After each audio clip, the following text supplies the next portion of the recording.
Pertama kali pegang HP ini, feeling saya positif karena sejak dipegang sampai dipakai selama 2 minggu, nyaris nggak ada yang saya keluhkan dari dia. Saya mungkin bisa mengkategorikan HP ini sebagai salah satu HP mid-range yang nyaris sempurna, tapi pendapat saya sepertinya akan berbeda dengan netizen kebanyakan. Mid-range sempurna? Ya buku Extreme NFC! Nah, buat sobat yang merasa demikian, saran saya tutup video ini karena selanjutnya apa yang akan saya katakan mungkin akan membuat kuping kalian panas.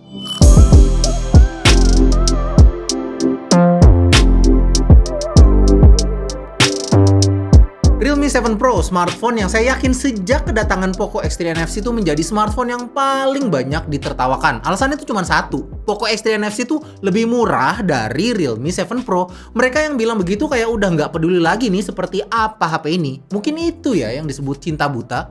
Mungkin saya punya pendapat lain soal HP ini karena selama menggunakan HP ini banyak hal-hal positif yang saya temukan yang membuat saya ngerasa harga yang dikasih sama Realme untuk HP ini tuh sebenarnya udah tepat. Abang pasti dibayar sama Realme. Ya terserah sob, kita mah udah biasa ya. Bilang bagus dibilang dibayar, bilang jelek dibilang haters. Ya paling bener emang netizen lah. Balik lagi ke HP ini, desain Realme 7 Pro itu saya suka karena terlihat kalem dan ya nggak terlalu heboh ya. Warnanya juga dibuat lebih kalem dan nggak terlalu gonjreng gitu. Mengingat nggak semua orang beli HP hanya karena warnanya. Toh pada akhirnya juga dipakein casing atau skin kan.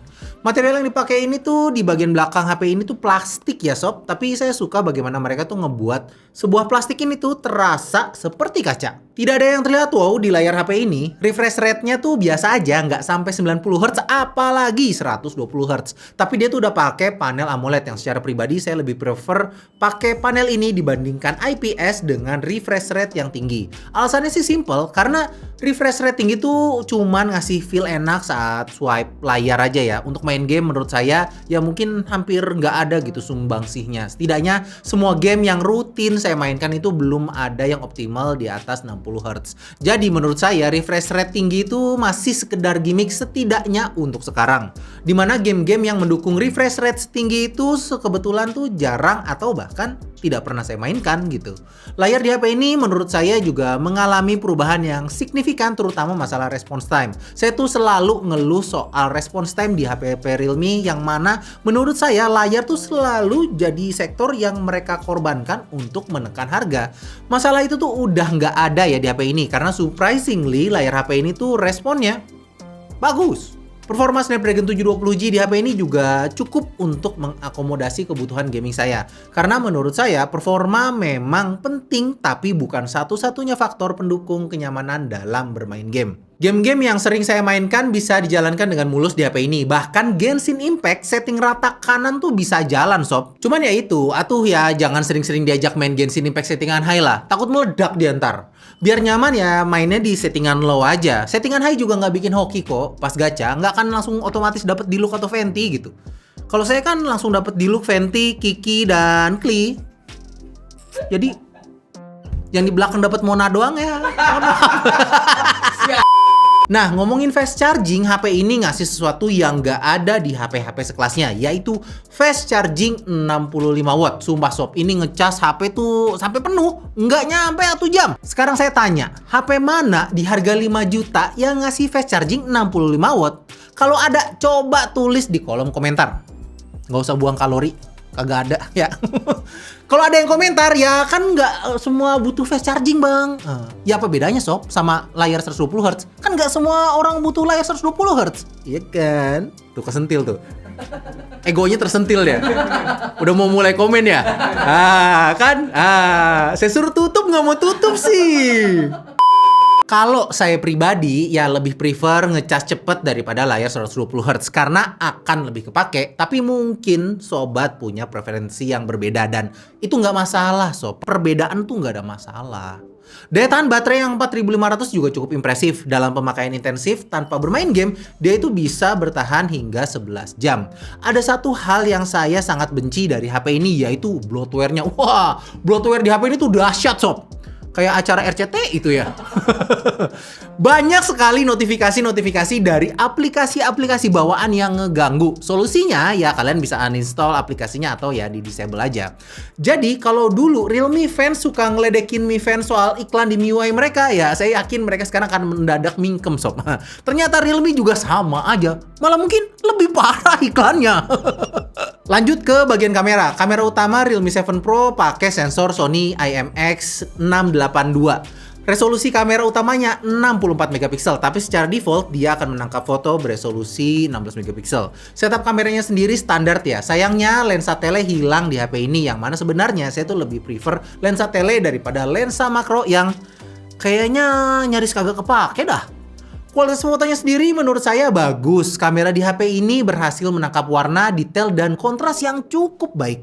Kalau diperhatikan, warna dari foto-foto ini tuh terlihat natural sob. Tapi kalian bisa mengaktifkan fitur AI Dazzle Color Mode untuk dapetin warna yang lebih gonjreng dengan saturasi yang terlampau tinggi.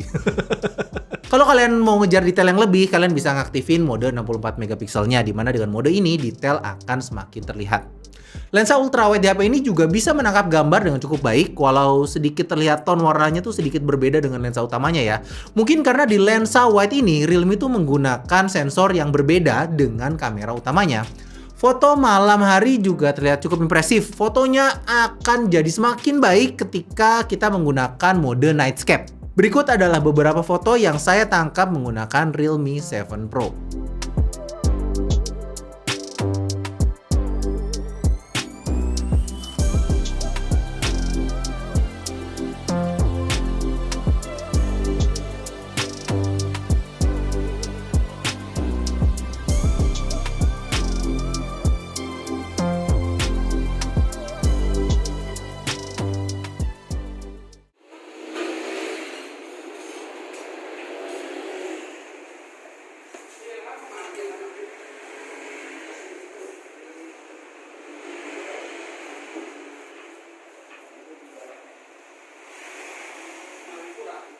Jadi menurut saya satu-satunya alasan yang bisa kita pakai untuk nggak beli HP ini adalah harga. Selain harga, saya ngerasa HP ini tuh jadi salah satu yang terbaik untuk kelas mid-range. Sayangnya munculnya si Poco X3 NFC tuh bikin HP ini tuh menjadi kurang terdengar gaungnya. Ditambah brutalnya serangan para SJW yang selalu bilang mending Poco X3 daripada HP ini gitu.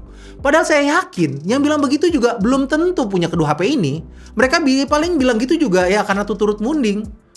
Emang dapat flash sale-nya? Saya jangan dapet.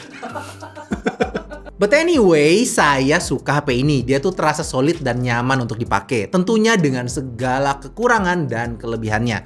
Jika memang budget kalian ada, HP ini tuh bisa dijadikan pilihan. Tapi kalau budgetnya mepet, ya Poco X3 NFC atau Realme 7 juga nggak kalah keren. Jadi, mending Poco Saya yakin kalian tahu maksud saya. Ya kan? Nah, ya. Gimana?